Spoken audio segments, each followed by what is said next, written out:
Grip. आज हम लोग दिल्ली सल्तनत का पार्ट 2 रिवीजन करेंगे। तो चलिए स्टार्ट करते हैं क्लास को। जी। हम बात करेंगे तुगलक, सैयद और लोधी वंश की। ये वो कहानी है जहां बड़े बड़े साम्राज्य बने और फिर ताश के पत्तों की तरह बिखर गए। बिल्कुल। तो तुगलक वंश से शुरू करते हैं 1320 से। खिलजी वंश के बाद जो उथल पुथल मची, उसके बाद दिल्ली की गद्दी पर कौन बैठा? वो थे गाजी मलिक। हाँ, गाजी मलिक, जो गियासुद्दीन तुगलक के नाम से सुल्तान बने।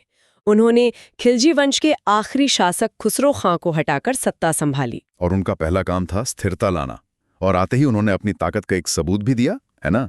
तुगलकाबाद शहर बसाकर। जी, दिल्ली का तीसरा शहर। आज भी आप उसके खंडहर देखें तो अंदाजा होता है कि वो कितनी मजबूत सोच के साथ बनाया गया था। वो एक सैनिक की तरह सोचते थे। लेकिन देखिए, विडंबना देखिए, जिसने इतनी मजबूत दीवारें बनवाई, उसकी मौत किसी जंग में नहीं हुई। नहीं, एक बहुत ही अजीब हादसे में हुई। एक लकड़ी का मंडप, मतलब एक पवेलियन, उन पर गिर गया। और इसी हादसे के बाद गद्दी पर आया उनका बेटा जौना खान। हाँ, जौना खान, जिसे दुनिया मोहम्मद बिन तुगलक के नाम से जानती है। और यहीं से सल्तनत का सबसे नाटकीय और विवादास्पद अध्याय शुरू होता है। मोहम्मद बिन तुगलक, इतिहास ने उसे एक नाम दिया है, सबसे बुद्धिमान मूर्ख। ये तो अपने आप में ही एक पहेली है। बिल्कुल। और यही विरोधाभास उनके पूरे शासनकाल का सार है। एक तरफ उसके पास ऐसे विचार थे जो शायद अपने समय से सदियों आगे थे। और सल्तनत का साम्राज्य भी उसी के दौर में सबसे बड़ा था, कश्मीर से तमिलनाडु तक फैला हुआ। जी, और वो धार्मिक रूप से भी कह सकते हैं कि उदार था। अजमेर में मोइनुद्दीन चिश्ती की दरगाह पर जाने वाला वो पहला सुल्तान था। लेकिन फिर उसकी कुछ बातें समझ नहीं आती, जैसे उसकी नियुक्तियां। अजीज खुम्मार जैसा शराब बनाने वाला, फिरोज हजाम जैसा नाई। ये बात उस जमाने के अमीरों को बिल्कुल हजम नहीं हुई। शायद वो योग्यता को जन्म से ज्यादा महत्व दे रहा था। शायद। लेकिन उसे सबसे ज्यादा याद किया जाता है उसकी 5 बड़ी योजनाओं के लिए, जो एक के बाद एक बुरी तरह से नाकाम हुई। हाँ, ये 5 योजनाएं। चलिए इनको एक एक करके समझते हैं। पहली थी दोआब में टैक्स बढ़ाना। हाँ, गंगा यमुना के बीच का जो उपजाऊ इलाका है, कागज पर तो ये योजना बेहतरीन थी। सबसे उपजाऊ जमीन से सबसे ज्यादा टैक्स लो। लेकिन किस्मत ने साथ नहीं दिया। बिल्कुल नहीं। जैसे ही उसने टैक्स बढ़ाया, उसी साल वहां भयानक अकाल पड़ गया। किसानों ने जमीनें छोड़ दी, विद्रोह हो गए। योजना पूरी तरह फेल। अच्छा, तो पहली ही योजना इतनी बुरी तरह फेल हुई। इसके बाद तो उसने कुछ सबक सीखा होगा। लगता तो नहीं है, क्योंकि इसके ठीक 1 साल बाद 1327 में वो इससे भी बड़ी और विनाशकारी योजना लेकर आया। राजधानी बदलना। हाँ, दिल्ली से दौलताबाद, जो आज महाराष्ट्र में है। लगभग 1000 किलोमीटर से ज्यादा का सफर। क्यों? इसके पीछे क्या सोच थी? सोच रणनीतिक थी। दौलताबाद उसके विशाल साम्राज्य के लगभग केंद्र में था। उसे लगा कि वहां से वो उत्तर और दक्षिण दोनों पर बेहतर नियंत्रण रख पाएगा। लेकिन उसने गलती ये की कि सिर्फ दफ्तर नहीं ले गया। नहीं, उसने दिल्ली के हर नागरिक को, बच्चे, बूढ़े, औरतें, सबको दौलताबाद पैदल जाने का हुक्म दे दिया। ये तो एक मानवीय त्रासदी थी। बिल्कुल। हजारों लोग रास्ते में ही मर गए, और जो पहुंचे उन्हें वो शहर रास नहीं आया। आखिरकार सुल्तान ने सबको वापस दिल्ली लौटने का आदेश दिया। इस आने जाने में दिल्ली पूरी तरह उजड़ गई। 2 बड़ी योजनाएं, दोनों असफल। इसके बाद आती है उसकी सबसे मशहूर योजना, सांकेतिक मुद्रा। Token currency. हाँ, टोकन करेंसी। चांदी के सिक्कों की जगह तांबे और कांसे के सिक्के। और यहाँ भी देखिए आइडिया कितना आधुनिक था। आज पूरी दुनिया में टोकन करेंसी ही चलती है। उसने कांसे के सिक्के की कीमत चांदी के सिक्के के बराबर कर दी। लेकिन वो एक चीज भूल गया। हाँ, नकल को कैसे रोका जाए। तो लोगों ने घर पे ही नकली सिक्के बनाने शुरू कर दिए। हर घर एक टकसाल बन गया। बाजार नकली सिक्कों से भर गया। विदेशी व्यापारियों ने सिक्के लेने से मना कर दिया और पूरी अर्थव्यवस्था ठप हो गई। और फिर अंत में सुल्तान को अपने खजाने से असली चांदी के सिक्के देकर लोगों से वो नकली कांसे के सिक्के वापस खरीदने पड़े। खजाना खाली हो गया। कमाल है। मतलब एक शानदार विचार, लेकिन खराब प्लानिंग की वजह से एक राष्ट्रीय आपदा बन गया। बिल्कुल। और उसकी बाकी 2 योजनाएं भी ऐसी ही थी। खुरासान और कराचिल अभियान, दोनों सैन्य अभियान, और दोनों ही असफल रहे। इन सब के बावजूद क्या उसने कुछ अच्छे काम भी किए? सबसे बुद्धिमान वाली बात कहीं तो सही साबित होती होगी। हाँ बिल्कुल। उसने कृषि के लिए एक अलग विभाग बनाया, दीवाने कोही, किसानों को सौंधर नाम का लोन देने की प्रथा शुरू की। और उसी के समय में मोरक्को का यात्री इब्न बतूता भारत आया था। जी, और उसकी किताब रहला उस दौर का आईना है। इब्न बतूता ने सल्तनत की डाक व्यवस्था की बहुत तारीफ की है। उलूग और दावा, घुड़सवार और पैदल डाक। हाँ, इतनी कुशल व्यवस्था कि 50 दिन की यात्रा की खबर सिर्फ 5 दिन में पहुंच जाती थी। यही तो विरोधाभास है, एक तरफ इतनी कुशलता, दूसरी तरफ ऐसी विनाशकारी योजनाएं। खैर 1351 में उसकी मौत के बाद गद्दी पर आया उसका चचेरा भाई फिरोज शाह तुगलक। और वो मिजाज में मोहम्मद बिन तुगलक से बिल्कुल अलग था। उसे एक निर्माता और सुधारक के तौर पर याद किया जाता है। मतलब उसने अपने भाई के फैलाए रायते को समेटने का काम किया।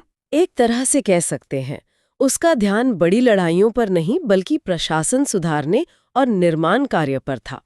उसने हिसार, फतेहाबाद, जौनपुर जैसे कई शहर बसाए। और कुतुब मीनार की मरम्मत भी करवाई। हाँ, बिजली गिरने से खराब हुई मीनार की उसने मरम्मत करवाई और उसमें 5वीं मंजिल भी जुड़वाई। उसे जन कल्याण के लिए भी कई विभाग बनाए, जैसे दीवाने खैरात, जो गरीब मुस्लिम लड़कियों की शादी के लिए था, और दारुल शिफा, जो एक तरह का मुफ्त सरकारी अस्पताल था।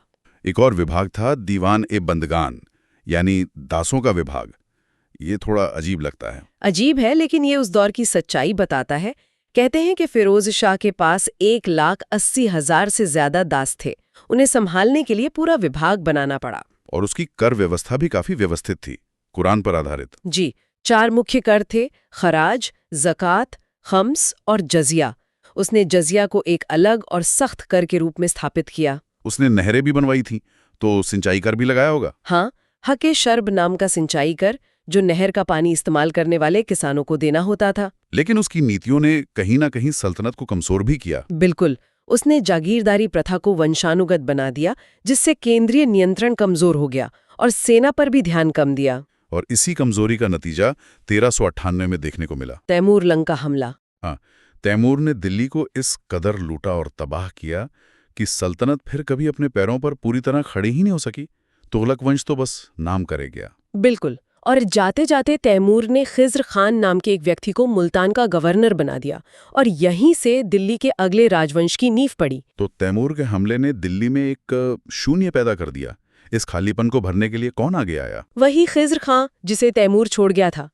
उसने 1414 में दिल्ली पर कब्जा करके सैयद वंश की स्थापना की। लेकिन ये तो एक बहुत ही कमजोर और छोटा शासनकाल था। हाँ, बहुत। दिलचस्प बात यह है कि खिज्र खान ने कभी सुल्तान की उपाधि नहीं ली। अच्छा, दिल्ली का शासक पर सुल्तान नहीं, क्यों? क्योंकि वो खुद को तैमूर के वंशजों का प्रतिनिधि मानता था। वो खुद को रैयत आला कहता रहा। इस दौर में सल्तनत सिमटकर दिल्ली और आसपास के कुछ इलाकों तक ही रह गई थी। तो तुगलकों के विशाल साम्राज्य के बाद एक तरह का ठहराव था, एक संक्रमण काल। और इस खामोशी को तोड़ा एक नए समूह ने, अफगानों ने। और यहीं से दिल्ली सल्तनत के आखिरी अध्याय यानी लोधी वंश की शुरुआत होती है 1451 से। ये दिल्ली पर शासन करने वाला पहला अफगान साम्राज्य था। जी, इसकी नींव बहलोल लोदी ने रखी। लेकिन इस वंश का सबसे काबिल शासक था उसका बेटा सिकंदर लोदी। सिकंदर लोदी ने सल्तनत की खोई हुई ताकत को वापस लाने की बहुत कोशिश की, और काफी हद तक सफल भी रहा। उसने एक बहुत बड़ा फैसला लिया, जिसने उत्तर भारत की राजनीति का केंद्र ही बदल दिया। आप आगरा की स्थापना की बात कर रहे हैं? बिल्कुल। 1504 में आगरा की स्थापना, और 1506 में उसने राजधानी को दिल्ली से आगरा शिफ्ट कर दिया। ये एक बहुत बड़ा रणनीतिक कदम था। उसने प्रशासन में भी सुधार किए, जैसे जमीन नापने के लिए गज-ए-सिकंदरी। हाँ, एक स्टैंडर्ड पैमाना। इससे टैक्स कलेक्शन में पारदर्शिता आई। वो कला का भी शौकीन था और गुलरुखी उपनाम से कविताएं लिखता था। तो सिकंदर लोधी ने सल्तनत को फिर से मजबूत किया, लेकिन उसके बेटे इब्राहिम लोधी के साथ ही सल्तनत का अंत हो गया। क्या गलत हुआ? इब्राहिम लोदी बहुत घमंडी और शक्की मिजाज का था। उसने अपने ही अफगान सरदारों का अपमान किया, जिससे वो उसके खिलाफ हो गए। और इसी अंदरूनी कलह ने एक बाहरी ताकत को भारत आने का न्योता दे दिया। बाबर को? हाँ। पंजाब के गवर्नर दौलत खान लोदी ने बाबर को इब्राहिम लोदी पर हमला करने के लिए बुला लिया। उन्हें लगा कि बाबर भी तैमूर की तरह आएगा, लूटेगा और चला जाएगा। लेकिन उनकी सोच गलत साबित हुई। ये तो घर का भेदी लंका ढाए वाली बात होगी। और इसका नतीजा था 21 अप्रैल 1526 को पानीपत का पहला युद्ध। भारतीय इतिहास के सबसे निर्णायक युद्धों में से एक। एक तरफ इब्राहिम लोधी की 1 लाख से ज्यादा सैनिकों की विशाल सेना और दूसरी तरफ बाबर की सिर्फ 12 से 15 हजार सैनिकों की छोटी मगर अनुशासित सेना, जिसके पास तोपें थीं। हाँ, तोपें और बेहतरीन घुड़सवार तीरंदाज।